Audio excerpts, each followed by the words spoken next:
Good afternoon. My name is DeAndre Austin, and here today I'll be giving you a presentation about deoxyribonucleic acid. All right. Now, DNA is the building block of life. It's the building block of all living things. Now, how is this one microscopic, tiny molecule able to build everything that we see today?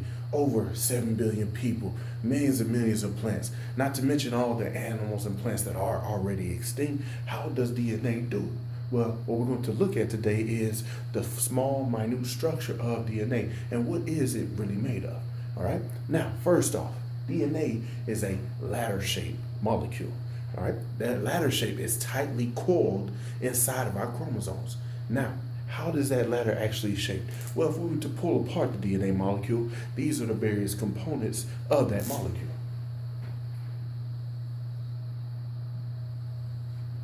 First, we'll start off with the backbone or the sides of DNA. What are the sides of this ladder made of? Well, DNA has two primary components that make up its sides. It has a sugar and it has a phosphate group. Now, this sugar and phosphate group is what makes up the sides of DNA.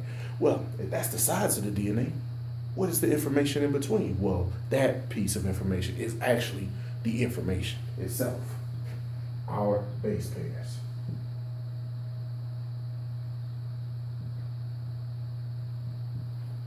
These four base pairs make up all DNA molecules: adenine, guanine, cytosine, and thymine.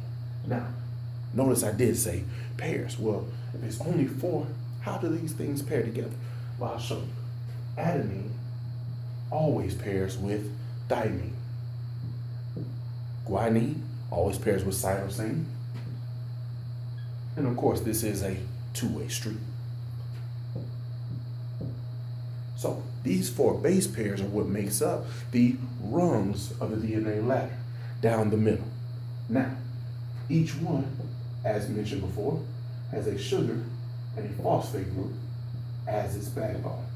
These sugar and these phosphates are connected to each individual base pair. And each individual base pair, then of course, is connected to another base pair, and that base pair connected to another phosphate and a sugar group. Now, what are these called? Well, of course, everything in science has a name.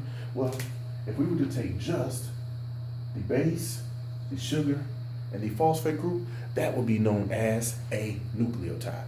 Now, all DNA molecules are made up of each of these nucleotides. And of course, the only thing that changes within the nucleotide itself is the base pair. All right? So now, we understand now that we have four base pairs, each base pair connected to a sugar and a phosphate group. And these sugar and phosphate and base pair are the components of the DNA molecule. Now, DNA is only one nucleic acid. However, inside of our cells, we have two nucleic acids. The other nucleic acid is known as RNA.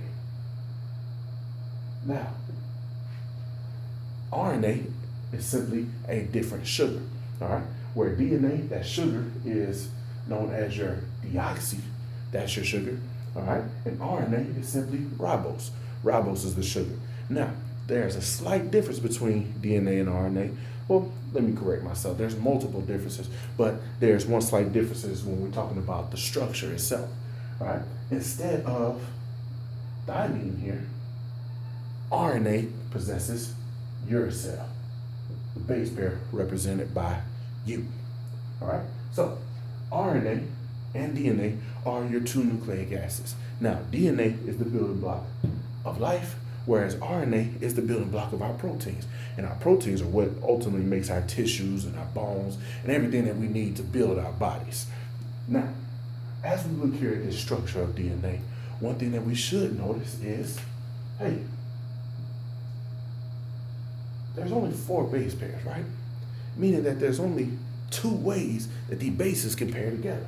Where there's only two ways that these bases pair together, how is it that there are 7 billion people in the world and no two people look identical? Of course, except for identical twins. Well, that's a great question. I'm glad you asked that. Inside of our DNA molecule,